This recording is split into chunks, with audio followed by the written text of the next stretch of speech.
بله سلام علیکم. الو سلام. علیکم السلام و رحمت الله و برکاته. خسته نباشه آقای انصاری. سلامت باشید خواهر گرامی. بفرمایید. کمال تشکر رو دارم از شما معلم اخلاق. سلامت باشید. الله متعال که ما رو حفظتون به کنه. اسلام واقعی روشن کردید. الله اکبر.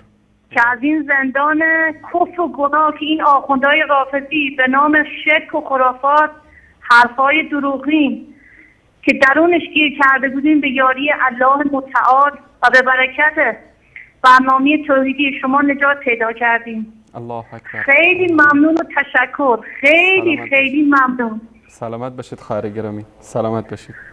خیلی ممنونم. انقدر درد تو دلمون هست آقای انصاری که نمیتونیم چجور بگیم.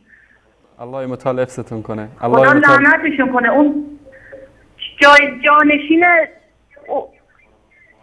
پیغمبر شمایی که حرف میزنید، شمایی که اسلام واقعی رو روشن کردید.